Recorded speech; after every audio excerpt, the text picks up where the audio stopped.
हाँ जी, नमस्कार साथियों।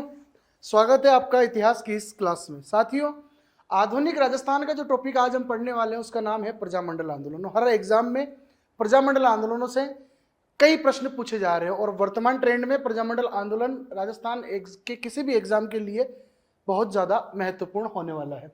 प्रजामंडल आंदोलन, तो साथियों सबसे पहले तो प्रजामंडल आंदोलन में हम ये देखें कि वास्तविकता में ये आंदोलन क्या जन आंदोलन थे, क्योंकि इससे पहले हमने किसान और जनजातीय आंदोलन पढ़े।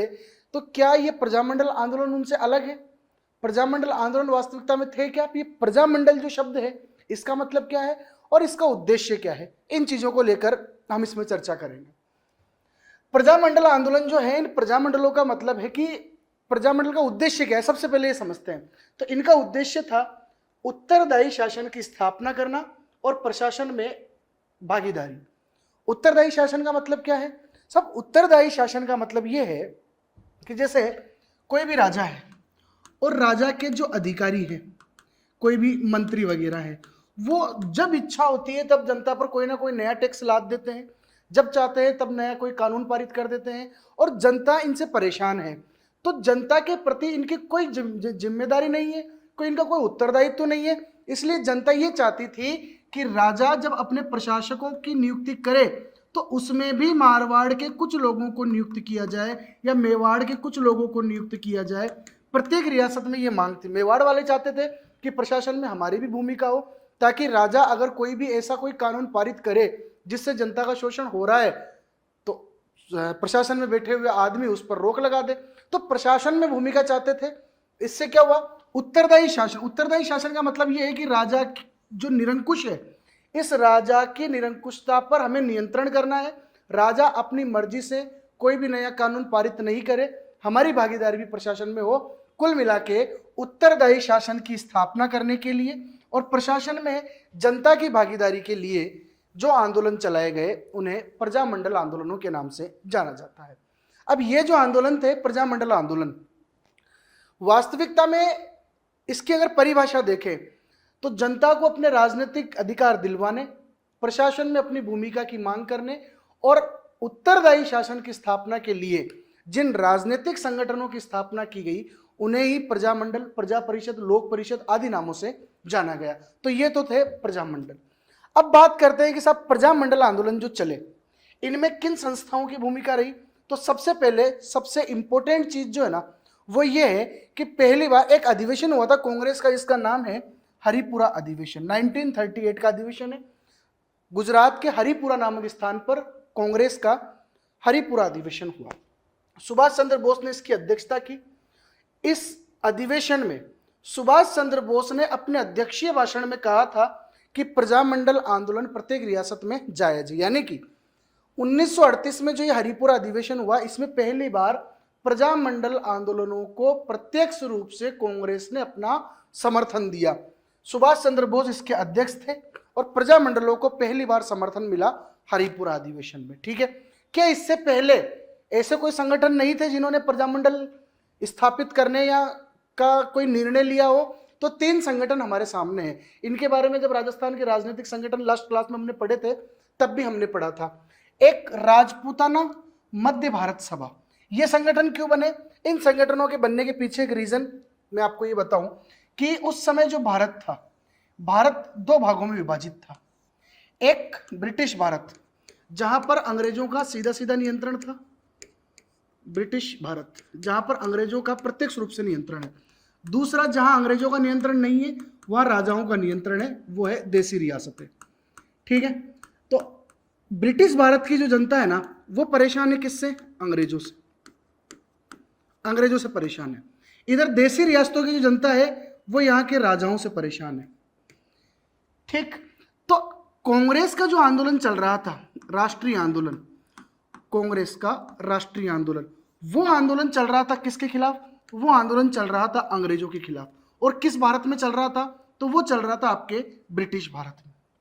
जबकि ये राजस्थान में जो किसान आंदोलन, जनजातीय आंदोलन चल रहे थे वो किसका हिस्सा थे? वो देसी रियासतों के हिस्सा थे। और यहाँ के जो राजा थे, यहाँ के जमींदार ठेकेदार जो थे, उनके खिलाफ ये आंदोलन चल रहे थे। हमने देखा कि विजय सिंह पथिक गांधी जी से मिलने गए, ठीक है, वर्धा में। फिर उसके बाद मैंने आपको बताया कि ये अमृतसर अधिवेशन में गए, और अमृतसर अधिवेशन के बाद ये नागपुर अधिवेशन में भी गए। ये कई सारी बातें मैंने आपको बताई थी, लेकिन राष्ट्रीय नेतृत्व के जो लोग थे, शीर्ष नेतृत्व के जो लोग थे, जैसे गांधी जी हुए, बाल गंगाधर तिलक हुए, या कुल मिला के अगर मैं कांग्रेस की भूमिका बताऊं तो कांग्रेस ने इन आंदोलनों को जो देशी रियासतों में चल रहे थे इनको अपना समर्थन नहीं दिया, क्योंकि कांग्रेस का कहना यह था कि हमारा जो राष्ट्रीय आंदोलन है वो बेसिकली चल रहा है अंग्रेजों के खिलाफ। ब्रिटिश भारत के अंदर हम आंदोलन चला रहे हैं, हमारा मेन उद्देश्य राष्ट्रीय आंदोलन का अंग्रेजों को भारत से बाहर भगाना है। जबकि आप जो आंदोलन चला रहे हो वो देशी रियासतों में चला रहे हो, आपकी लड़ाई राजा से है, लेकिन राजा तो हमारे अपने ही, एक बार अंग्रेज यहां से भाग जाए उसके बाद राजाओं को समझा देंगे। लेकिन कुल मिला के कांग्रेस ने प्रत्यक्ष रूप से अपना समर्थन नहीं दिया था। तो भारत, राजस्थान के या बाकी जो लोग थे देशी रियासतों में, पूरे भारत में जो जितनी भी देशी रियासतें रजवाड़े थे, उन लोगों ने सोचा कि यार हम कांग्रेस में आते हैं, कांग्रेस वाले हमारी बात सुनते ही नहीं है। कांग्रेस वाले इसलिए नहीं सुनते कि कांग्रेस बड़ा संगठन है, तो इनको अपनी इस बात पे प्राउड है कि हम बड़ा संगठन है, हम नेतृत्व करेंगे तो ही आपका आंदोलन सक्सेस होगा। और कांग्रेस जो है वो इधर समर्थन नहीं दे रही है, इसलिए जनता ने सोचा कि कांग्रेस बड़े दिन हो गए, कांग्रेस हमारी खुद की राजनीतिक संगठन बना लेंगे। तो राजस्थान में ऐसा एक पहला राज्य जो संगठन बना वो था राजपूताना मध्य भारत सभा।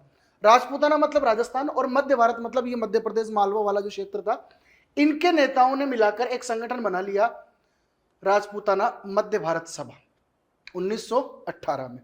इसके बारे में, संगठन के बारे में जितना भी जो वर्णन था पिछली क्लास में मैं कर चुका हूं, तो यहां पर ज्यादा बताने की जरूरत नहीं। उसके बाद राजस्थान सेवा संघ नाम से भी एक संगठन तैयार हुआ 1919 में, और बना था पहले ये वर्धा में विजय सिंह पथिक के द्वारा, और फिर बाद में इसको अजमेर ट्रांसफर कर दिया गया था।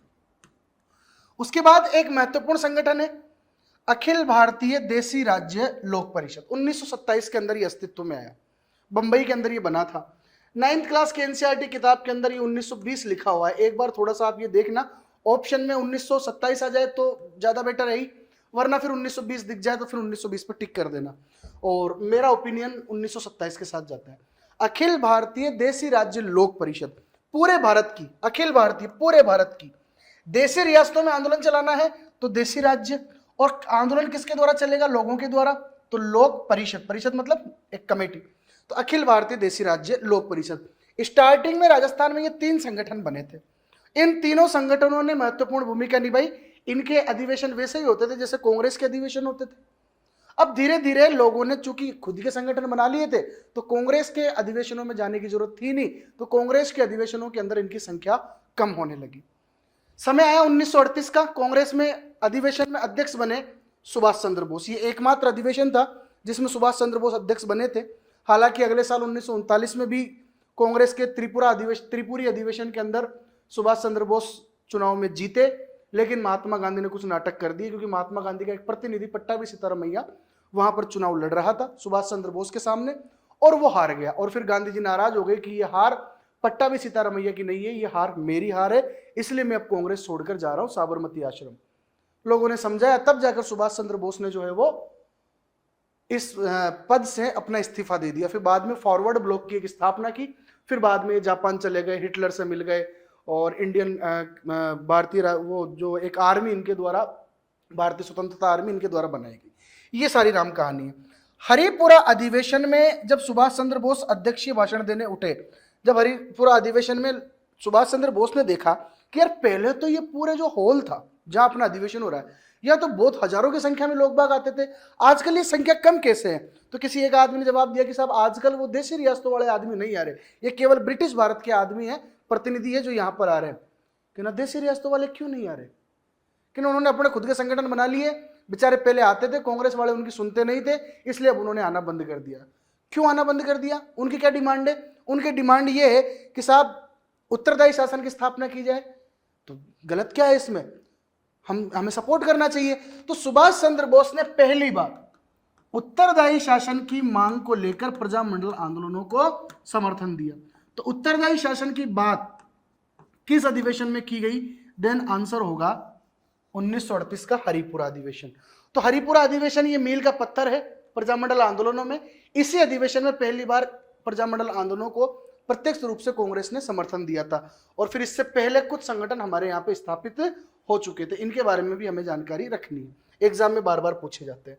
फिर कौन कौन से प्रजामंडल बने, तो प्रजामंडलों के अंदर 1931 में अखिल भारतीय देशी राज्य लोक परिषद जो बनाई, उसका एक सम्मेलन 1931 में अजमेर में हुआ साहब। और अजमेर में डिसीजन लिया गया कि अब हम प्रजामंडलों का गठन करेंगे, राजनीतिक संगठन बनाएंगे और एक समानांतर सरकार के रूप में हम काम करेंगे। तो 1931 में जब डिसीजन लिया गया तो अजमेर से निकलकर भाग के आए जयपुर वाले और बूंदी वाले। जयपुर में कर्पूर चंद पाटनी के द्वारा 1931 में प्रजामंडल का गठन किया गया। उसके बाद बूंदी वाले, भाई हम भी क्यों पीछे रहे, तो बूंदी वालों ने कांतिलाल के नेतृत्व में प्रजामंडल का गठन कर दिया। तो 1931 में 2 प्रजामंडल बने, जयपुर और बूंदी। फिर 1934 में 2 प्रजामंडल बने, एक मारवाड़ प्रजामंडल और एक हाड़ौती प्रजामंडल। मारवाड़ प्रजामंडल जयनारायण व्यास, चूंकि पूरे मारवाड़ क्षेत्र में जयनारायण व्यास वहां पर राजनीतिक चेतना जागृत करने में सबसे महत्वपूर्ण भूमिका निभाते थे, तो जयनारायण व्यास के नेतृत्व में मारवाड़ प्रजामंडल का गठन किया गया। वहीं पंडित नैनूराम शर्मा के नेतृत्व में हाड़ौती प्रजामंडल का गठन किया गया। लेकिन याद रहे, इन दोनों प्रजामंडलों में से ये हाड़ौती वाला प्रजामंडल सक्सेस नहीं हुआ, फिर बाद में इसका पुनर्गठन किया जाएगा। इनमें से केवल एक ही सक्सेस हुआ, वो था आपका मारवाड़ प्रजामंडल। उसके बाद 1936 में बीकानेर प्रजामंडल, मग्गाराम वैद्य के द्वारा बीकानेर में बीकानेर प्रजामंडल की स्थापना की गई। अब ये बीकानेर प्रजामंडल हालांकि बीकानेर में नहीं बना था, कलकत्ता में जाकर बना था, क्योंकि उस समय रियासतों का दमन इतना जोरदार था कि यहां आप कोई संगठन भी नहीं बना सकते अपनी आवाज उठाने के लिए, इस हद तक अव्यवस्थाएं फैली हुई थी। तो बीकानेर प्रजामंडल जो है वो कलकत्ता में बना था, अभी मैं सारा एक साथ बता दूंगा। उसके बाद 1938 में सबसे ज्यादा प्रजामंडल बने 1938 में, मेवाड़ में माणिक्यलाल वर्मा के नेतृत्व में, शाहपुरा में रमेश चंद ओझा के नेतृत्व में, अलवर में हरिनारायण शर्मा के नेतृत्व में, भरतपुर में किशनलाल जोशी, जुगल किशोर चतुर्वेदी के नेतृत्व में, धौलपुर में ज्वाला प्रसाद जिज्ञासु के नेतृत्व में और करौली में त्रिलोक चंद माथुर के नेतृत्व में। तो ये 1938 में सबसे ज्यादा प्रजामंडल मेवाड़। देखो मेवाड़ और शाहपुरा, चूंकि ये तो पास पास है, मेवाड़ मतलब उदयपुर और मेवाड़ में भीलवाड़ा में जगह पड़ती है शाहपुरा। इसके बाद ये मत्स्य संघ वाले अलवर, भरतपुर, धौलपुर और करौली, ABCD, तो ये चारों एक साथ बने और मेवाड़ और शाहपुरा वाला भी इसी समय बना। इसके बाद प्रजामंडल बने किशनगढ़ प्रजामंडल और कोटा प्रजामंडल। किशनगढ़ प्रजामंडल की स्थापना कांतिलाल चौथानी के द्वारा और कोटा प्रजामंडल की स्थापना वही, क्योंकि हाड़ौती प्रजामंडल 1934 में बना था, इस वजह से फिर उसको पुनर्गठित किया गया पंडित नैनूराम शर्मा और अभिन्न हरि के द्वारा। इधर एक और प्रजामंडल बनेगा 1939 में, लिखना भूल गया मैं, वो है सिरोही प्रजामंडल। और 1939 में जो सिरोही प्रजामंडल बना, गोकुल भाई भट्ट के नेतृत्व में ये बना। राजस्थान का गांधी गोकुल भाई भट्ट, राजस्थान का गांधी गोकुल भाई भट्ट, ठीक है साहब। तो ये 1939 में 3 बने। उसके बाद 1942 में कुशलगढ़ प्रजामंडल। अब आपको समझ में आ रहा होगा कि साहब ये कुशलगढ़ प्रजामंडल अलग से क्यों बन रहा है, जबकि हम यहाँ बांसवाड़ा प्रजामंडल, तो कुशलगढ़ जो है ना वो बांसवाड़ा में ही था, लेकिन कुछ रियासतों में कुछ ठिकाने ऐसे थे जिनकी वहां के राजाओं से नहीं बनती थी, इसलिए अंग्रेजों ने उन ठिकानों को उन रियासतों से अलग अस्तित्व उनका बना दिया था। जैसे हम राजस्थान के एकीकरण के समय पढ़ेंगे कि राजस्थान में 19 रियासतें और 3 ठिकाने थे जिनका भी एकीकरण हुआ, कुशलगढ़, लावा और निमराना। तो कुशलगढ़, लावा और निमराना ये अपनी रियासतों से पृथक अस्तित्व रखते थे, अंग्रेजों ने इनको अलग कर दिया था, क्योंकि यहाँ के ठिकानेदार जो थे इन ठिकानों के, उनकी राजा के साथ नहीं बनती थी और आए दिन क्लेश होते थे, इसलिए अंग्रेजों ने उनको अलग कर दिया। टोंक से अलग करके लावा बना दिया, अलवर से अलग करके निमराना बना दिया और बांसवाड़ा से अलग करके कुशलगढ़ बना दिया। तो 1942 में कुशलगढ़ प्रजामंडल की स्थापना हुई भंवरलाल निगम के द्वारा। उसके बाद 1944 डूंगरपुर प्रजामंडल, ये इंपॉर्टेंट है, इसका सन पूछा जाता है हर एग्जाम में। डूंगरपुर प्रजामंडल की स्थापना कब हुई और किसके द्वारा की गई, तो डूंगरपुर प्रजामंडल की स्थापना 1944 में भोगीलाल पांड्या के नेतृत्व में इसका गठन किया गया। उसके बाद 1945 प्रतापगढ़, बांसवाड़ा और जैसलमेर। भाई 1944 में डूंगरपुर वालों ने कर दी, अब डूंगरपुर वालों ने कर दी तो ये प्रतापगढ़ बांसवाड़ा भी कैसे पीछे रहते, तो अगले ही साल 1945 में प्रतापगढ़ और बांसवाड़ा वालों ने कर दी। प्रतापगढ़ अमृतलाल पायक, बांसवाड़ा भूपेंद्र नाथ त्रिवेदी और धूलजी बांसर, और जैसलमेर में मीठालाल व्यास के द्वारा। सबसे आखिरी प्रजामंडल जो राजस्थान में बना वो था आपका 1946 में झालावाड़ प्रजामंडल, और झालावाड़ प्रजामंडल का जो की स्थापना करने वाले जो व्यक्ति थे उनका नाम था मांगीलाल भव्य। तो ये प्रजामंडल कब किस सन में बना ये अपन को याद रखना है। इसके बाद अब एक चीज देखो, आप रियासतों के दमनकारी कानून थे, ऐसे कानून कि आप अपनी रियासत में लोगों के द्वारा अपने अधिकारों की मांग करने के लिए, अपने राजनीतिक अधिकार मांगने के लिए आप प्रोटेस्ट नहीं कर सकते, आप कोई समाचार पत्र नहीं निकाल सकते, आप वहां पर राजाओं का विरोध नहीं कर सकते, रियासत में रहते हुए आप कोई संगठन नहीं बना सकते। इसलिए 4 प्रजामंडल राजस्थान में ऐसे हैं, सिरोही, भरतपुर, बीकानेर और जैसलमेर, जिनका गठन इनकी रियासतों में नहीं हुआ, अपनी रियासतों से बाहर हुआ, राजस्थान से बाहर। जैसे सिरोही प्रजामंडल, तो सिरोही प्रजामंडल का गठन बंबई में किया गया था, भरतपुर प्रजामंडल का गठन हरियाणा के रेवाड़ी में किया गया था, और बीकानेर प्रजामंडल का गठन कलकत्ता के रत्नीबाई ट्रस्ट में किया गया था, और जैसलमेर प्रजामंडल का गठन जोधपुर में किया गया था। अब देखो आप, इनमें से मतलब ये 3 प्रजामंडल तो ऐसे जो कंप्लीट राजस्थान के बाहर इनका गठन हुआ, सिरोही, भरतपुर और बीकानेर। और जैसलमेर ऐसा प्रजामंडल है जिसका निर्माण हुआ अपने क्षेत्र से बाहर लेकिन राजस्थान में हुआ, तो जैसलमेर प्रजामंडल का गठन जोधपुर में हुआ। याद रखना 1931 में 2 प्रजामंडल है, जयपुर और बूंदी, ठीक है। 1934 में 2 प्रजामंडल है, हाड़ौती और मारवाड़, जिसमें से हाड़ौती वाला सक्सेस नहीं हुआ, मारवाड़ वाला सक्सेस हुआ। 1936 में बीकानेर प्रजामंडल, 1938 में मेवाड़, शाहपुरा, अलवर, धौलपुर, भरतपुर और करौली। उसके बाद ये सारे प्रजामंडल अपन को देखने हैं। चलो आगे बात करते हैं। अब आगे एक एक प्रजामंडल के बारे में हम बात करते हैं। सबसे पहले हम पढ़ेंगे जयपुर प्रजामंडल के बारे में। जयपुर प्रजामंडल जो है, जयपुर क्षेत्र में राजनीतिक जागृति फैलाने में सबसे अहम भूमिका जिसकी रही, उनका नाम था साहब अर्जुन लाल सेठी। अर्जुन लाल सेठी। और अर्जुन लाल सेठी के बारे में कल मैंने कुछ बातें आपको बताई थी कि अर्जुन लाल सेठी के द्वारा एक तो वर्धमान विद्यालय की स्थापना की गई, जिसमें अस्त्र शस्त्र सिखाए जाते थे, वर्धमान विद्यालय। इसके अलावा इनके कुछ पुस्तकें लिख दी, जैसे स्त्री मुक्ति, इनके बारे में कल बात कर चुका हूं, शूद्र मुक्ति और महेंद्र विजय।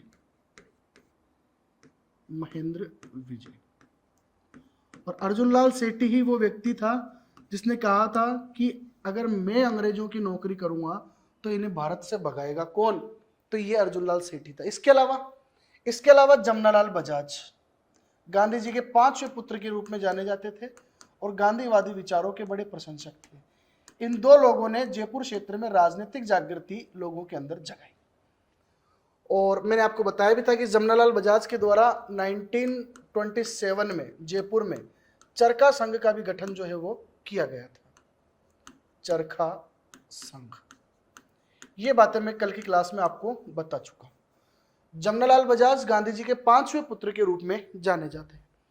अब देखो आप, 1931 में राजस्थान का पहला प्रजामंडल जो बना वो था आपका जयपुर प्रजामंडल। तो 1931 में प्रजामंडल की स्थापना की गई, किसके द्वारा?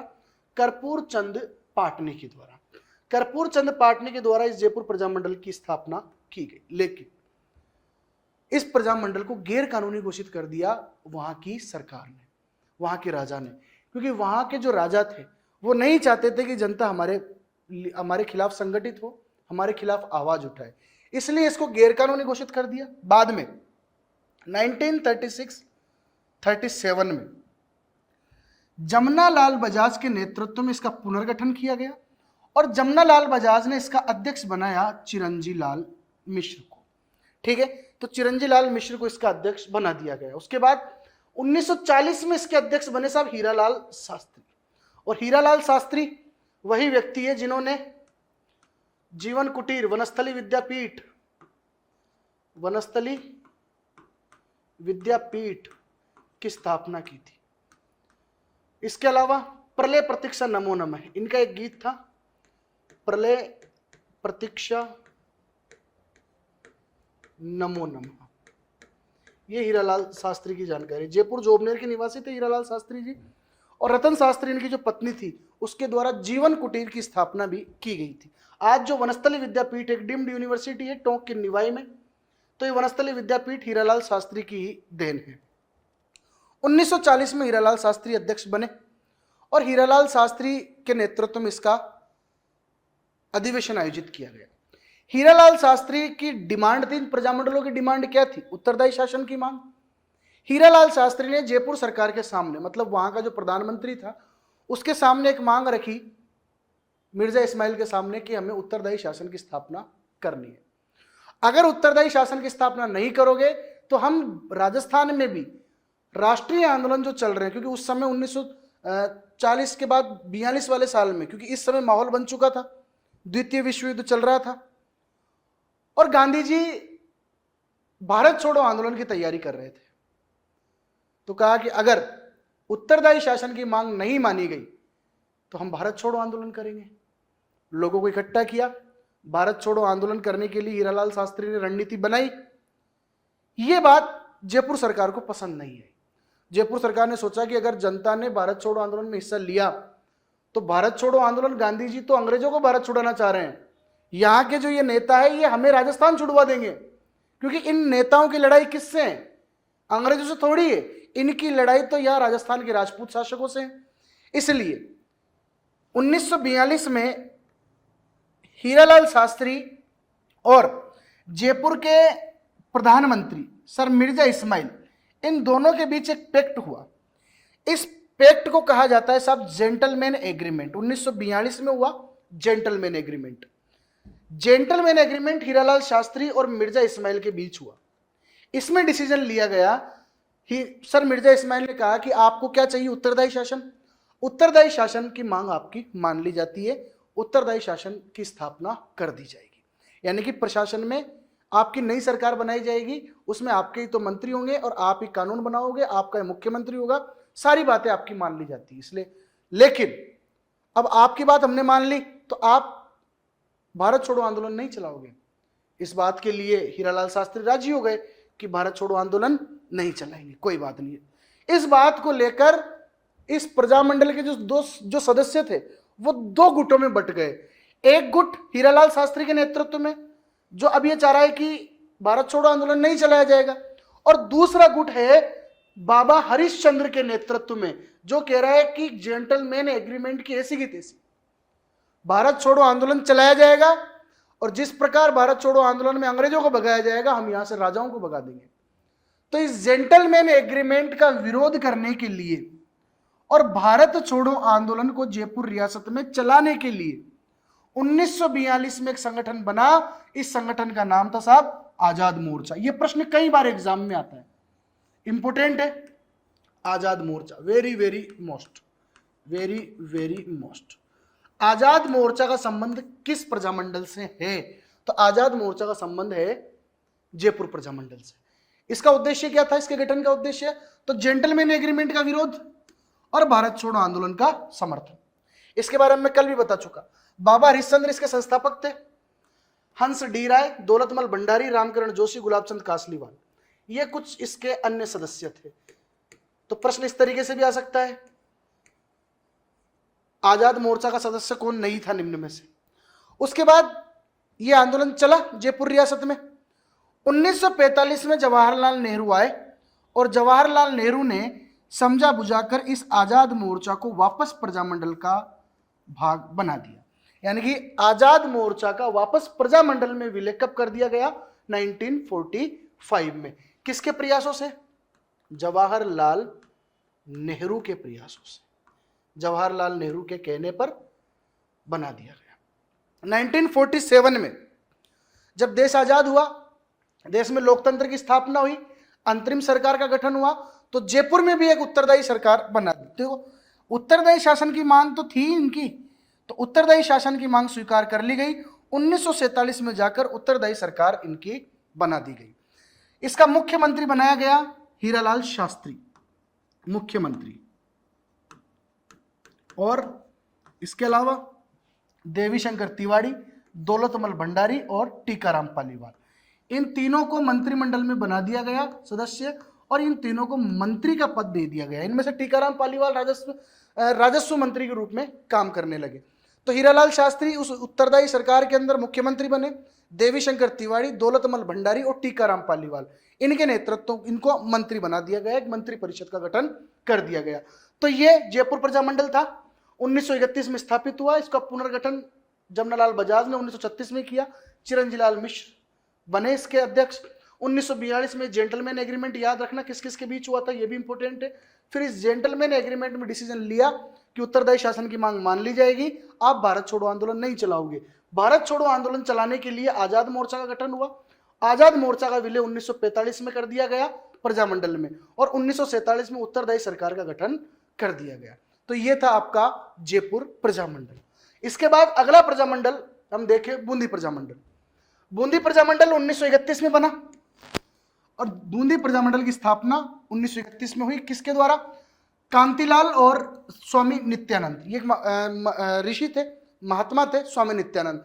तो कांतिलाल और स्वामी नित्यानंद, इन दोनों का संबंध किस प्रजामंडल से है? आंसर होगा बूंदी प्रजामंडल से। इसके बाद इस प्रजामंडल का ही एक अध्यक्ष बना था बाद में जाकर, नाम था उसका ऋषि दत्त मेहता। कल मैं बात कर चुका ऋषि दत्त मेहता के बारे में। बूंदी प्रजामंडल के सदस्य थे, बाद में इसके अध्यक्ष बने, और इसी ऋषि दत्त मेहता के द्वारा ब्यावर से राजस्थान नाम से एक न्यूज पेपर प्रकाशित किया गया। तो राजस्थान न्यूज पेपर, इसके बारे में मैंने कल भी आपसे चर्चा की थी, ये ऋषि दत्त मेहता के द्वारा निकाला गया था। इस प्रजामंडल को फिर बाद में धीरे धीरे इसका प्रभाव कम हुआ, कोई सुनता नहीं था, कोई छोटे से प्रजामंडल थे, ज्यादा सदस्य संख्या इनकी थी नहीं, ज्यादा प्रभाव था नहीं, तो बाद में इनका प्रभाव भी कम हो गया, महत्व घट गया। हरि मोहन माथुर इस प्रजामंडल के एक सदस्य थे, जिनके द्वारा बाद में जब इस बूंदी प्रजामंडल का महत्व कम हुआ तो 1944 में इन्होंने बूंदी राज्य प्रजा परिषद नाम से एक नया संगठन तैयार कर लिया। तो बूंदी राज्य प्रजा परिषद का गठन किया गया हरि मोहन माथुर के द्वारा। तो ये जयपुर प्रजामंडल और बूंदी प्रजामंडल, ये दो प्रजामंडल हमने पढ़े, दोनों प्रजामंडल। और इससे पहले प्रजामंडल क्यों बने, प्रजामंडलों का महत्व क्या था, इनका उद्देश्य क्या था, इनके बारे में हमने जानकारी दी। आगे नेक्स्ट प्रजामंडल हम पढ़ेंगे हाड़ौती प्रजामंडल। 1934 में हाड़ौती प्रजामंडल की स्थापना की गई, किसके द्वारा? तो पंडित नैनूराम शर्मा। ये कोटा बूंदी का हाड़ौती वाला जो क्षेत्र है, यह क्षेत्र पंडित नैनूराम शर्मा ने इस क्षेत्र में किसान आंदोलन में महत्वपूर्ण भूमिका निभाई और जन आंदोलन चलाने में भी महत्वपूर्ण भूमिका निभाई। इस पंडित नैनूराम शर्मा के अलावा एक व्यक्ति और था, जिसका नाम था पंडित अभिन्न हरि। ठीक है। तो जब इस प्रजामंडल को गैर कानूनी घोषित कर दिया गया, यह प्रजामंडल जब सक्सेस नहीं हुआ, तो 1939 में इस हाड़ौती प्रजामंडल का नाम बदलकर कर दिया गया कोटा प्रजामंडल। हाड़ौती प्रजामंडल जब सक्सेस नहीं हुआ तो हाड़ौती प्रजामंडल का नाम कर दिया गया साहब कोटा प्रजामंडल। और इस कोटा प्रजामंडल की स्थापना फिर की गई कहां पर? मांगरोल में। और मांगरोल वर्तमान में आता है बारां में, लेकिन उस समय बारां नाम का कोई जिला नहीं बना था, तो मांगरोल कोटा में ही आता था। तो मांगरोल में इस प्रजामंडल का अधिवेशन बुलाया गया और पंडित अभिन्न हरि जो है वो इसके संस्थापक बने और अध्यक्ष बनाया गया पंडित नैनूराम शर्मा को। यानी कि कोटा प्रजामंडल जो है पहले हाड़ौती प्रजामंडल के नाम से गठित हुआ था और पंडित नैनूराम शर्मा और अभिन्न हरि दो इसके मुख्य सदस्य थे। 1940 में जाकर अभिन्न हरि इसके अध्यक्ष बनते हैं और यहां महिलाओं के नेतृत्व में और छात्रों के नेतृत्व में भी आंदोलन किया जाता है। तो ऐसा प्रजामंडल जहां पर छात्रों और महिलाओं की भी महत्वपूर्ण भूमिका रही वो आपका हाड़ौती या कोटा प्रजामंडल था। शारदा भार्गव का नाम किस प्रजामंडल से जुड़ा हुआ है? तो राजस्थान में महिलाओं का योगदान, उसमें शारदा भार्गव नाम सबसे महत्वपूर्ण है। शारदा भार्गव का नाम जुड़ा हुआ है कोटा प्रजामंडल से। महिलाओं का एक सम्मेलन आयोजित करवाया था और उत्तरदायी शासन की मांग को लेकर महिलाओं को अवेयर करने का काम किया था शारदा भार्गव ने। तो महिलाओं और छात्रों की भी भागीदारी इस प्रजामंडल में रही थी। तो ये आपका हाड़ौती प्रजामंडल। अगला हाड़ौती प्रजामंडल के बाद अगला प्रजामंडल हम पढ़ेंगे मारवाड़ प्रजामंडल। सब मारवाड़ प्रजामंडल जो है, इस मारवाड़ क्षेत्र में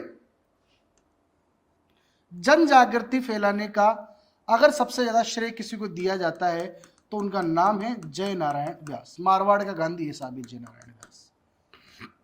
जय नारायण व्यास, इस जय नारायण व्यास के द्वारा दो किताबें लिखी गई, एक का नाम मारवाड़ की अवस्था और एक पोपाबाई की पोल। तो मारवाड़ की अवस्था कि मारवाड़ में यहाँ का जो राजा है उसके जनता के प्रति कोई उत्तरदायित्व नहीं है, जनता के ऊपर तरह तरह के शोषण यहाँ के राजा के द्वारा लगाए जा रहे हैं, इन चीजों को लेकर मारवाड़ की अवस्था नाम से किताब लिखी। पोपाबाई की पोल, राजा के खिलाफ, राजा के अत्याचारों के खिलाफ इनके द्वारा एक किताब लिखी गई, वो थी पोपाबाई की पोल। किताब के वास्तविकता में एक तरीके से अगर देखा जाए ना तो ये पत्र थे, ठीक है। इसके बाद समाचार पत्र, दो समाचार पत्र मुख्य इनके, एक तो है अखंड भारत। अखंड भारत जो निकाला जाता था बंबई से, याद रखना, अखंड भारत समाचार पत्र जय नारायण व्यास का था। कहां से निकाला जाता था? बंबई से। एक आगी बाण, कल मैंने बताया था आपको, आगी बाण राजस्थान में राजस्थानी भाषा का पहला साप्ताहिक समाचार पत्र था आगी बाण। एक नवीन राजस्थान से भी एक लंबे समय तक जय नारायण व्यास का नाम जुड़ा रहा। तो जय नारायण व्यास पूरे मारवाड़ क्षेत्र में जन जागृति फैलाने में सबसे लीड रोल में देखने को मिलते हैं। फिर कुछ राजनीतिक संगठन, जैसा कि कल मैंने आपको बताए थे, उन संगठनों को जोड़कर ही मारवाड़ प्रजामंडल का गठन किया गया। एक 1920 में मारवाड़ सेवा संघ, ठीक है। 1923 में इस मारवाड़ सेवा संघ का नाम बदलकर कर दिया गया मारवाड़ हितकारिणी सभा, और 1931 में मारवाड़ यूथ लीग। ये तीनों संगठन जय नारायण व्यास के द्वारा बनाए गए थे और अलग अलग इनके अध्यक्ष, इनके मंत्री नियुक्त किए गए थे। कल जो क्लास मैंने आपकी ली थी उस क्लास के अंदर आपको ये सारे संगठनों के बारे में चर्चा मिलती है। तो 1920 में मारवाड़ सेवा संघ का गठन किया गया, 1923 में मारवाड़ हितकारिणी सभा का गठन किया गया और 1931 में मारवाड़ यूथ लीग का गठन किया गया। इन सभी संगठनों को बाद में मिलाकर बना दिया गया साहब मारवाड़ प्रजामंडल। तो ये मारवाड़ प्रजामंडल जो है ना, पहले से चली आ रही जो संगठन थे, पहले से चले आ रहे जो संस्थान थे, उन संस्थानों को मिलाकर ही मारवाड़ प्रजामंडल का गठन किया गया। तो गठन किसके द्वारा किया गया? तो गठनकर्ता का नाम है जय नारायण व्यास। लेकिन चूंकि जय नारायण व्यास इसके गठनकर्ता थे, लेकिन इनके कंधों पर ज्यादा जिम्मेदारी थी, इसलिए ये जनजागृति फैलाने में मशगूल रहे और इसका अध्यक्ष बना दिया गया भंवरलाल सर्राफ को। तो प्रश्न आ जाए कि मारवाड़ प्रजामंडल का गठन किसके द्वारा किया गया? आंसर होगा जय नारायण व्यास के द्वारा। लेकिन मारवाड़ प्रजामंडल का पहला अध्यक्ष किसे बनाया गया? देन आंसर होगा भंवरलाल सर्राफ को बनाया गया। इसके बाद 1934 में यहां एक एक्ट पारित किया गया वहां की सरकार के द्वारा, मारवाड़ पब्लिक सोसाइटी ऑर्डिनेंस। ये एग्जाम में कई बार पूछा जाता है भाई, ये एग्जाम में कई बार पूछा जाता है, इंपोर्टेंट है। अब कैसे भी इंपोर्टेंट लगाओ इसको, आपकी मर्जी पड़े जैसे लगाओ। 1934 का Marwar public society ordinance important item है। एक एक्ट पारित कर दिया। इसके माध्यम से क्या किया गया? इसके माध्यम से किया गया कि साहब ये जो राजनीतिक संगठन थे, इन संगठनों पर प्रतिबंध लगा दिए गए। इसके बाद जो भी समाचार पत्र थे, इन समाचार पत्रों पर प्रतिबंध लगा दिया गया। 5 आदमी एक साथ बैठकर बात नहीं कर सकते। आज की भाषा में अगर कहें तो धारा 144 लगा दी गई इस एक्ट के माध्यम से। तो मारवाड़ पब्लिक सोसाइटी ऑर्डिनेंस कब पारित किया गया? 1934 में पारित किया गया और मारवाड़ प्रजामंडल के अंतर्गत जनता को नियंत्रित करने के लिए यहां जो प्रजामंडल आंदोलन चलाए जा रहे थे, उन आंदोलनकारियों को कंट्रोल करने के लिए वहां की सरकार ने मारवाड़ पब्लिक सोसाइटी ऑर्डिनेंस जारी किया। फिर एक घटना घटित हुई कि महिलाओं ने भी वहां पर बढ़ चढ़कर हिस्सा लिया आंदोलन के अंदर, बातचीत। तो महिलाओं में एक महिला थी जिसका नाम था कृष्णा देवी। एक महिला है जिसका नाम है साहब कृष्णा देवी, मारवाड़ प्रजामंडल से संबंधित है कृष्णा देवी। ये कृष्णा देवी बेसिकली एक विधवा महिला थी, विधवा थी। जैसलमेर राज परिवार के 4-5 लोगों के द्वारा, जिसमें जैसलमेर राज परिवार के लोग भी, सॉरी जोधपुर राज परिवार के भी लोग थे, और उन राज परिवार के लोगों के दोस्त थे 4-5, इनके द्वारा इस महिला का रेप किया गया, इसका बलात्कार किया गया, ठीक है। और इस बलात्कार की घटना में ये जो महिला थी कृष्णा देवी, ये कृष्णा देवी की हत्या हो जाती, कृष्णा देवी का मर्डर हो जाता है, रेप प्लस मर्डर। लेकिन किया किसने था? राज परिवार के सदस्यों ने। राज परिवार के सदस्यों ने किया, इसलिए इनके ऊपर कोई मुकदमा चलेगा क्या? नहीं चलेगा, क्योंकि उस समय पुलिस कौन है? उस समय पुलिस कौन है? उस समय पुलिस है राजा, वहां का जो शासक है। उस समय न्यायालय कौन है? न्याय कौन करेगा? वो करेगा राजा। अब जब राज परिवार के सदस्य ही इसमें मुख्य आरोपी हैं, तो किसी प्रकार का न्याय की उम्मीद यहां नहीं की जा सकती थी। जब इनके ऊपर कोई डिसीजन नहीं लिया गया तो मारवाड़ प्रजामंडल के सदस्यों तक जब ये बात आई तो प्रजामंडल के सदस्यों ने कृष्णा दिवस का आयोजन करवाया। तो ये कृष्णा दिवस का जो आयोजन है ना, ये एक तरीके से इस कृष्णा मर्डर केस का, एक रेप केस के लिए एक प्रोटेस्ट था जो राजा के खिलाफ जनता के द्वारा किया गया था। तो कृष्णा दिवस का संबंध किस प्रजामंडल से है? वो है आपका मारवाड़ प्रजामंडल। और कृष्णा दिवस कब मनाया गया, यह प्रश्न आ सकता है। कृष्णा दिवस और शिक्षा दिवस, ये दोनों दिवस जो है ना, ये 1936 में मनाए गए थे। इंपॉर्टेंट है। तो किस प्रजामंडल में कृष्णा दिवस और शिक्षा दिवस मनाया गया? तो वो आपका जोधपुर या मारवाड़ प्रजामंडल। और कृष्णा दिवस और शिक्षा दिवस कब मनाए गए? 1936 में मनाए गए थे। फिर 1938 में सुभाष चंद्र बोस जोधपुर आए। और 1938 में मैंने आपको बताया था कांग्रेस का हरिपुर अधिवेशन हुआ था। और राजस्थान क्षेत्र में एक चीज मैं और बताऊं आपको, राजस्थान क्षेत्र में, पूरे राजस्थान में जन आंदोलन की शुरुआत, राजस्थान में जन आंदोलन की शुरुआत सबसे पहले कहां हुई भाई? सबसे पहले मारवाड़ में हुई। इस बात का याद रखना।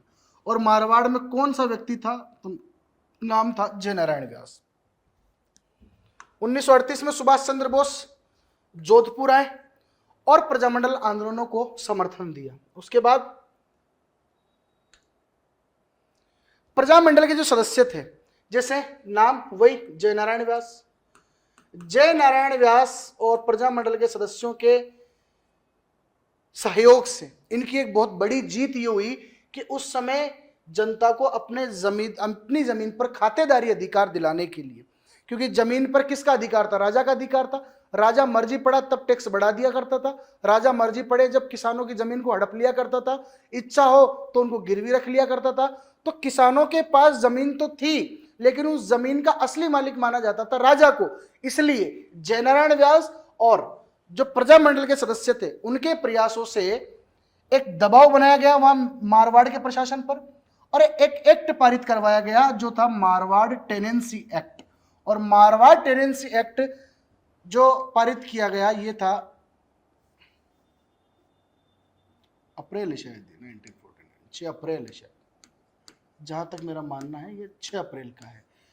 1949 है, इतना याद रखना है, यही आपसे पूछा जाएगा 1949।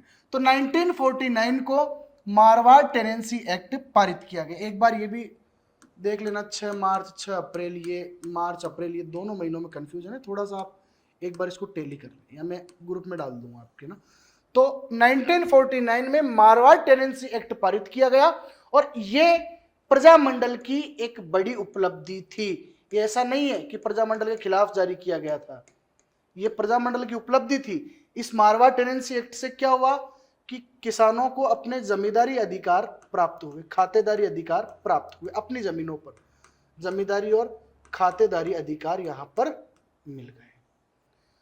अब इस प्रजामंडल से रिलेटेड कुछ सदस्यों के नाम आपको बताऊं तो 1942 में जब जन आंदोलन हुआ, एक तरफ भारत में भारत छोड़ो आंदोलन चल रहा है, दूसरी तरफ 1942 का जो साल है उसके बाद सभी रियासतों में लगभग भारत छोड़ो आंदोलन चलाया जा रहा है। भारत छोड़ो आंदोलन का समर्थन यहां पर कर रहे थे जयनारायण व्यास, और जयनारायण व्यास के समर्थक थे बाल मुकुंद बिस्सा। बाल मुकुंद बिस्सा को जेल में डाल दिया गया। बाल मुकुंद बिस्सा ने उत्तरदायी शासन की मांग के लिए, अपने राजनीतिक अधिकारों के लिए और जनता पे हो रहे अत्याचारों को रोकने के लिए भूख हड़ताल पर बैठ गया हुआ आदमी। और भूख हड़ताल करते करते लगभग 10 दिन की भूख हड़ताल पर यह आदमी रहा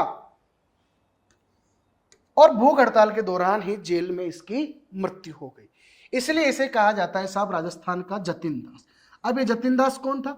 जतिन दास बंगाली क्रांतिकारी था, भगत सिंह वाले ग्रुप में था। और जब दिल्ली षड्यंत्र केस में, असेंबली बम कांड में, सैंडर्स की हत्या के जुर्म में जब दिल्ली केस चलाया गया, लाहौर षड्यंत्र केस इनके ऊपर चलाया गया, उस समय जतिन दास भी भगत सिंह के साथ थे। तो भगत सिंह, चंद्रशेखर आजाद, राजगुरु, सुखदेव, जतिन दास, ये एक ही ग्रुप के लड़के थे। जतिन दास भी भगत सिंह के साथ जेल में थे और भूख हड़ताल करते हुए ये मर गए थे। तो राजस्थान में ऐसा कौन व्यक्ति था जो भूख हड़ताल करते हुए मरा? तो ये था बाल मुकुंद बिस्सा। और बाल मुकुंद बिस्सा कहां का निवासी था? तो ये आंसर होगा डीडवाना, नागौर का था ये। डीडवाना नागौर का रहने वाला था बाल मुकुंद बिस्सा। 1942 में भूख हड़ताल के दौरान इसकी मृत्यु हो जाती है। ठीक है साहब, तो राजस्थान का जतिन दास किसे कहा जाता है? आंसर होगा बाल मुकुंद बिस्सा। उसके बाद भारत छोड़ो आंदोलन जो था, भारत छोड़ो आंदोलन, भारत छोड़ो आंदोलन, इस दौरान राजस्थान के भी लगभग सभी क्रांतिकारियों को जेलों में बंद कर दिया गया। जैसे एक नाम मैं आपको बताऊं, जय नारायण व्यास। जय नारायण व्यास, जय नारायण व्यास को कैद करके रखा गया था सिवाना दुर्ग में, बाड़मेर में है सिवाना दुर्ग, इसमें कैद कर दिया गया था। इसके बाद माणिक्यलाल वर्मा, माणिक्यलाल वर्मा, कुंभलगढ़ के किले में कैद कर दिया था इनको।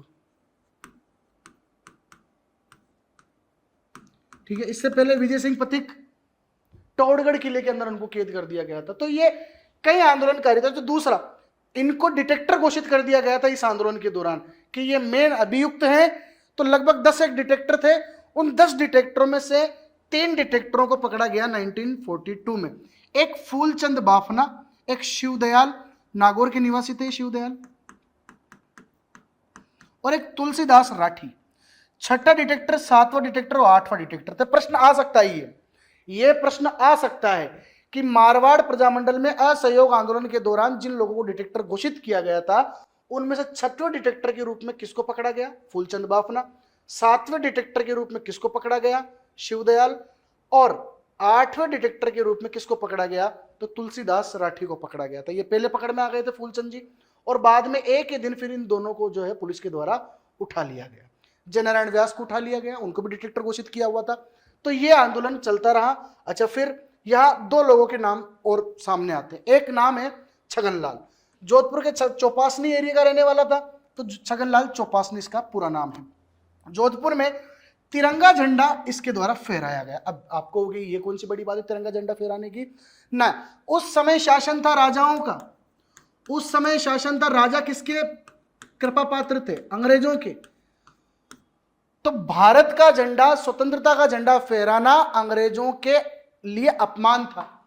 आप अपनी स्वतंत्रता का झंडा नहीं फहरा सकते, या तो राजा का झंडा फहरा सकते हो या फिर अंग्रेजों का झंडा, ईस्ट इंडिया कंपनी का झंडा फहरा सकते हो। छगनलाल चौपासनी वो व्यक्ति था जिसने प्रशासन का विरोध करते हुए जोधपुर में तिरंगा झंडा फहराया था। दूसरा एक व्यक्ति, इसका नाम है गणेशीलाल, उस्ताद के नाम से बड़े फेमस रहे, तो नाम है पूरा गणेशीलाल उस्ताद। कविताएं लिखा करते थे, कविताएं लिखा करते थे। और जिस प्रकार मैंने आपको बताया था कि माणिक्यलाल वर्मा ने पंछीड़ा गीत के माध्यम से बिजोलिया किसान आंदोलन में जागृति फैलाई। माणिक्यलाल वर्मा ने अर्जी नामक गीत से बूंदी किसान आंदोलन में अपनी जागृति फैलाई। 1857 क्रांति में सूर्यमल मिश्रण के द्वारा वीर सतसई लिखी गई। उसके अलावा बाकी दास के द्वारा आयो अंग्रेज मुल्क रे ऊपर।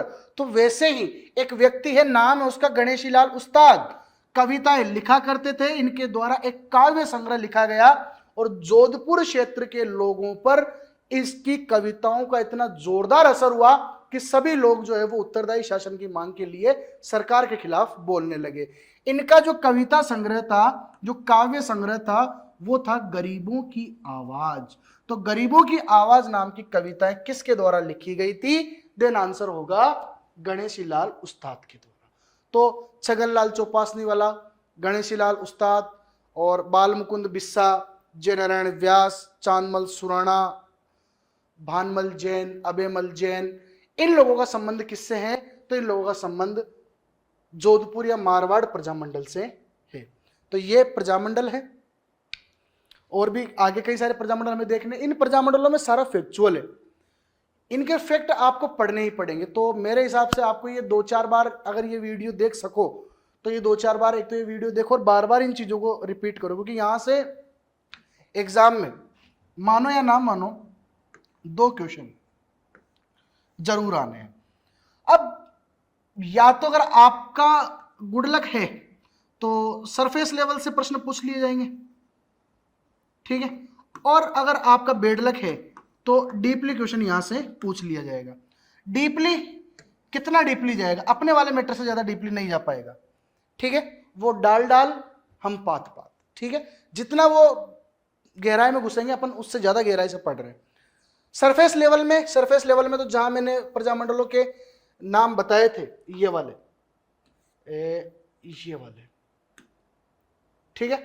तो अगर इनको भी पढ़ जाओगे तो भी एक क्वेश्चन तो सही हो जाएगा, क्योंकि हर बार एक तो डूंगरपुर प्रजामंडल का तो बार बार ही पूछा जाता है, एक सिरोही प्रजामंडल वाला पूछा जाता है ये वाला, तो ये आप वहां से कर सकते हो। लेकिन आपको डिटेल में पढ़ना है, जब मैं पढ़ा ही रहा हूं तो आपको पढ़ने में क्यों ही जोर आ रहा है, ठीक है साहब। तो ये मारवाड़ प्रजामंडल हमने देख लिया। इसके बाद कुछ छोटे छोटे प्रजामंडल देखते हैं, फिर एक बड़ा प्रजामंडल बीकानेर के रूप, उसमें मेवाड़ प्रजामंडल के रूप में देखेंगे। बीकानेर प्रजामंडल, तो मैंने आपको बताया था बीकानेर प्रजामंडल की स्थापना स्टार्टिंग में हुई थी साहब कलकत्ता में, रत्नीबाई ट्रस्ट में, कलकत्ता में। बीकानेर प्रजामंडल बीकानेर में नहीं बना था, कलकत्ता में बना था। बीकानेर क्षेत्र में जन जागृति फैलाने में इन 2-3 लोगों का नाम आता है, कन्हैयालाल ढूंढ, स्वामी गोपाल दास और चंदनमल बहड़। 1907 में कल भी मैंने संगठन बताया था सर्वहितकारिणी सभा, जो कन्हैयालाल ढूंढ और स्वामी गोपाल दास के द्वारा स्थापित किया गया था चूरू में। इनके द्वारा दलितों के उत्थान के लिए कबीर पाठशाला और महिला शिक्षा को बढ़ावा देने के लिए पुत्री पाठशाला की स्थापना की गई थी। सर्वहितकारिणी वाचनालय भी इनके द्वारा बनाया गया था। तो लाइब्रेरी, स्कूलें इन लोगों के द्वारा स्टार्टिंग फेज में काम किया गया। पहले ये चूरू वगैरह थे नहीं, तो ये सारा क्षेत्र बीकानेर रियासत के अंदर ही आता था। 1930 में स्वामी गोपाल दास, ये स्वामी गोपाल दास और चंदनमल बहड़, चूरू में एक स्थान पड़ता है धर्म स्तूप, ये आपको कला संस्कृति वाला ही पोर्शन है, राजस्थान के प्रमुख स्मारक वगैरह। तो धर्म स्तूप कहाँ है? धर्म स्तूप है चूरू में। चूरू के धर्म स्तूप पर इन्होंने भी तिरंगा झंडा फहरा दिया। जोधपुर में छगनलाल चौपासनी वाला, और इधर स्वामी गोपाल दास और चंदनमल बहड़, इनके द्वारा तिरंगा झंडा फहराया। और तिरंगा झंडा फहराने का मतलब है विद्रोह करना। तो 1930 में ये कांड इन्होंने कर दिया। 1936 में बीकानेर प्रजामंडल की स्थापना हुई। कहां हुई थी मैंने आपको बता दिया, कलकत्ता में हुई थी, रत्नीबाई ट्रस्ट में। किसके द्वारा? मग्घाराम वैद्य के द्वारा। 1942 तक इस प्रजामंडल का जो महत्व था वो कम हो गया, इसका प्रभाव कम हो गया। सरकार ने इसका कई हद तक दमन कर दिया, प्रजामंडल के कई सदस्य पकड़े गए। इसलिए रघुवर दयाल गोयल नाम से एक क्रांतिकारी था। इस रघुवर दयाल गोयल के द्वारा इस प्रजामंडल को दोबारा पुनर्गठित किया गया बीकानेर राज्य प्रजा परिषद के नाम से। इस बीकानेर राज्य प्रजा परिषद का जुलूस निकाला जा रहा था रायसिंह नगर गंगानगर में 1942 में। इस पर सरकार के द्वारा, तत्कालीन सरकार के द्वारा, जो मेवाड़ रियासत के जो लोग थे उनके द्वारा इस रायसिंह नगर गंगानगर में जो जुलूस निकाला जा रहा था बीकानेर राज्य प्रजा परिषद का, इस पर फायरिंग की गई। और उस फायरिंग में एक व्यक्ति शहीद हुआ जिसका नाम है बीरबल सिंह। तो इंदिरा गांधी नहर परियोजना में जो उसके दाईं ओर जो मुख्य नहरें निकाली है, उन दाईं ओर की मुख्य नहरों में एक नाम आता है शहीद बीरबल शाखा। तो वो शहीद बीरबल और कोई नहीं है, ये शहीद बीरबल आपका बीरबल सिंह है। तिरंगा झंडा हाथ में था और इसके ऊपर गोलीबारी की गई जिसमें ये व्यक्ति मारा गया। इसके सम्मान में बीकानेर प्रजामंडल में दोषियों को सजा दिलाने के लिए 6 जुलाई 1946 को बीकानेर दिवस और 17 जुलाई 1946 को बीरबल दिवस मनाया गया। तो बीरबल दिवस किस प्रजामंडल में मनाया गया, यह आपका प्रश्न यहां से बनता है। बीरबल दिवस बीकानेर प्रजामंडल में 17 जुलाई 1946 को मनाया गया। तो यह आपका बीकानेर प्रजामंडल। तो याद रहे, कृष्णा दिवस और शिक्षा दिवस किस प्रजामंडल में? मारवाड़ प्रजामंडल में। बीरबल दिवस किस प्रजामंडल में? बीकानेर प्रजामंडल में। इसकी जानकारी होनी चाहिए। अगला प्रश्न, अगला प्रजामंडल, अगला प्रजामंडल है शाहपुरा प्रजामंडल। शाहपुरा प्रजामंडल इसलिए प्रसिद्ध है, इसलिए फेमस है कि राजस्थान में सबसे पहले सर्वप्रथम उत्तरदायी शासन की स्थापना अगर किसी प्रजामंडल में हुई थी तो वो है आपका शाहपुरा प्रजामंडल। 1938 में शाहपुरा प्रजामंडल, शाहपुरा है कहां पर? शाहपुरा है वर्तमान भीलवाड़ा में। उस समय मेवाड़ रियासत में ही आता था, भीलवाड़ा में है वर्तमान। 1938 में रमेश चंद ओझा और लादूराम व्यास, याद रख लेना, कई बार पूछा जाता ही है, इंपोर्टेंट है, कई बार पूछा जाता है। शाहपुरा प्रजामंडल का गठन किसके द्वारा किया गया था? रमेश चंद्र ओझा और लादूराम व्यास के द्वारा इसमें शाहपुरा प्रजामंडल का गठन किया गया। और शाहपुरा प्रजामंडल क्यों प्रसिद्ध है? तो राजस्थान में सबसे पहले उत्तरदायी शासन की स्थापना अगर कहीं पर हुई थी तो वो था आपका शाहपुरा प्रजामंडल। इस बात की जानकारी रखना आप, शाहपुरा प्रजामंडल। शाहपुरा के बाद अगला प्रजामंडल तो वो है आपका धौलपुर प्रजामंडल। धौलपुर वाले क्षेत्र में स्वामी श्रद्धानंद जो थे, राजस्थान के ये धौलपुर वाले एरिया में स्वामी श्रद्धानंद यहां पर जनजागृति फैलाने में इनकी महत्वपूर्ण भूमिका रही। तो राजनीतिक चेतना धौलपुर में फैलाने में सबसे महत्वपूर्ण भूमिका रही स्वामी श्रद्धानंद की। इसके बाद 1938 में धौलपुर प्रजामंडल का गठन किया गया। और धौलपुर प्रजामंडल का गठन किस किस के द्वारा किया गया? नाम आएगा ज्वाला प्रसाद जिज्ञासु, कृष्णदत्त पालीवाल और जौहरीलाल इंदू। कई जगह इनका नाम इंदूलाल जौहरी भी मिलता है, अलग अलग किताबों में अलग अलग दिया हुआ है। ठीक है, तो ज्वाला प्रसाद जिज्ञासु, कृष्णदत्त पालीवाल और जौहरीलाल इंदू या इंदुलाल जौहरी, इनका संबंध किस प्रजामंडल से है? आंसर होगा धौलपुर प्रजामंडल से। ज्वाला प्रसाद जिज्ञासु, कृष्णदत्त पालीवाल और जौहरीलाल इंदू, ये इसके संस्थापक हैं। आगे बात करूं तो एक महत्वपूर्ण चीज इससे जुड़ी हुई है, एक हत्याकांड जुड़ा हुआ है इस प्रजामंडल से। धौलपुर प्रजामंडल से रिलेटेड एक इंपॉर्टेंट कांड है, एक इंपॉर्टेंट मर्डर केस है, वो है तसीमो हत्याकांड। तसीमो, धौलपुर में ही एक गांव है तसीमो, धौलपुर में एक गांव है तसीमो। यहां पर मार्च 1947 में इस प्रजामंडल के सदस्यों के द्वारा मीटिंग का आयोजन किया गया। उस मीटिंग पर यहां के तत्कालीन सरकार ने फायरिंग की और उस फायरिंग में छतर सिंह और पंचम सिंह का मर्डर कर दिया गया, इन दोनों की हत्या कर दी गई। और यह हत्याकांड प्रसिद्ध हुआ तसीमो हत्याकांड के नाम से। तो प्रश्न आ जाए कि तसीमो हत्याकांड का संबंध किस प्रजामंडल से है? देन आंसर होगा धौलपुर प्रजामंडल। ठीक है साहब। धौलपुर के बाद अगला है आपका भरतपुर प्रजामंडल। भरतपुर प्रजामंडल की एक विशेषता यह है कि भरतपुर वो राज्य था, क्योंकि ब्रजभाषा वाला एरिया है, हिंदी भाषा को राजभाषा बनाने के लिए यहां पर शुरुआत में आंदोलन चलाया गया। और इस भरतपुर क्षेत्र में राजनीतिक जागृति फैलाने में महत्वपूर्ण भूमिका शुरुआती दौर में रही जगन्नाथ दास शास्त्री और गंगा प्रसाद शास्त्री की। ये दो व्यक्ति थे, जगन्नाथ दास और गंगा प्रसाद शास्त्री। इन दोनों की डिमांड थी, इन दोनों ने आंदोलन शुरू किया कि साहब हिंदी को राजभाषा घोषित किया जाए। तो हिंदी को राजभाषा घोषित करवाने के लिए किस रियासत में आंदोलन चला? तो भरतपुर रियासत में चला। भरतपुर के महाराजा थे तत्कालीन महाराजा किशन सिंह जी। किशन सिंह जी ने हिंदी को राजभाषा घोषित कर दी। हिंदी को राजभाषा घोषित करने के बाद 1927 में 17वां हिंदी साहित्य सम्मेलन का आयोजन भरतपुर में किया गया। याद रखना, हिंदी भाषा को राजभाषा बनाने के लिए आंदोलन चलाया जा रहा है, राजभाषा घोषित की जाती है, इसलिए अखिल भारतीय हिंदी साहित्य सम्मेलन का आयोजन 17वां अधिवेशन 1927 में आयोजित किया गया। इसके अध्यक्ष किसे बनाया गया? इसका अध्यक्ष बनाया गया गौरी शंकर हीराचंद ओझा। इतिहासकार है गौरी शंकर हीराचंद ओझा। याद रखना, गौरी शंकर हीराचंद ओझा राजस्थान के इतिहास में एक बड़ा नाम है। ये गौरी शंकर हीराचंद ओझा जो है कौन से गांव के रहने वाले हैं? तो ये रोहिड़ा गांव सिरोही के रहने वाले हैं। ठीक है, सिरोही। गौरी शंकर हीरानंद ओझा। अगली बात, एक पुस्तक इनके द्वारा लिखी गई थी, प्राचीन भारतीय लिपिमाला। ये एग्जाम में बार बार पूछी जाती है, प्राचीन भारतीय लिपिमाला।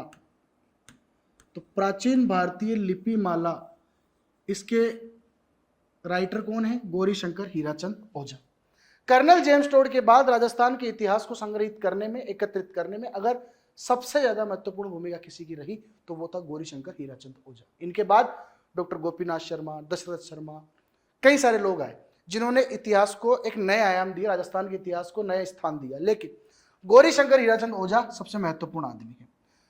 इसके अध्यक्ष बने 17वां साहित्य सम्मेलन जो आयोजित किया गया, इसके अध्यक्ष बनाया गया गौरी शंकर हीराचंद ओझा को।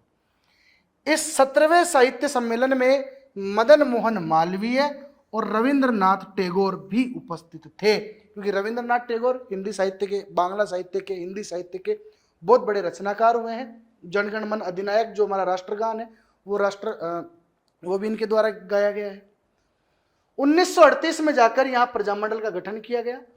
मास्टर गोपीलाल यादव इसके अध्यक्ष बनाए गए, किशनलाल जोशी, मास्टर आदित्येंद्र और जुगल किशोर चतुर्वेदी यहाँ पर इस प्रजामंडल का गठन करने वाले मुख्य व्यक्ति थे। जुगल किशोर चतुर्वेदी भरतपुर क्षेत्र के थे और इन्हें कहा जाता है राजस्थान का नेहरू। तो राजस्थान का नेहरू किसे कहा जाता है? देन आंसर होगा जुगल किशोर चतुर्वेदी। और राजस्थान का गांधी किसे कहा जाता है? गोकुल भाई भट्ट को कहा जाता है। मारवाड़ का गांधी किसे कहा जाता है? जय नारायण व्यास को कहा जाता है। मेवाड़ का गांधी किसे कहा जाता है? मोतीलाल तेजावत को कहा जाता है। चिड़ावा का गांधी किसे कहा जाता है? प्यारेलाल गुप्ता को कहा जाता है। ये जितने भी गांधी थे। और राजस्थान का नेहरू, जुगल किशोर चतुर्वेदी। तो 1938 में भरतपुर प्रजामंडल का गठन गोपीलाल यादव, किशनलाल जोशी, मास्टर आदित्येंद्र और जुगल किशोर चतुर्वेदी के द्वारा किया गया। भरतपुर के बाद अलवर प्रजामंडल में सबसे महत्वपूर्ण आदमी साहब हरिनारायण शर्मा। पंडित जी थे, ब्राह्मण थे, लेकिन दलितों के उत्थान के लिए, हरिजनों के उत्थान के लिए, महिलाओं के उत्थान के लिए काम करने वाले व्यक्ति थे हरिनारायण शर्मा। यहां तक कि इनका जो खुद का पारिवारिक मंदिर था, बहुत बड़े नेता थे, पैसे वाले आदमी थे, खुद का पर्सनल मंदिर था, वो मंदिर भी शूद्रों के लिए खोल दिया था, दलितों के लिए खोल दिया था। 1938 में हरिनारायण शर्मा और कुंज बिहारी मोदी के द्वारा अलवर प्रजामंडल का गठन किया गया और हरिनारायण शर्मा के द्वारा दलितों के उत्थान के लिए अस्पृश्यता संघ और वाल्मीकि संघ, आदिवासी संघ, कई सारे संगठन इनके द्वारा बनाए गए। 1944 में इस अलवर प्रजामंडल का पहला अधिवेशन आयोजित किया गया और पहले अधिवेशन के अध्यक्ष बने भवानी शंकर शर्मा। तो अलवर प्रजामंडल की स्थापना किसके द्वारा की गई? हरिनारायण शर्मा और कुंज बिहारी मोदी के द्वारा। और अलवर प्रजामंडल का प्रथम अध्यक्ष किसे बनाया गया? देन आंसर होगा भवानी शंकर शर्मा।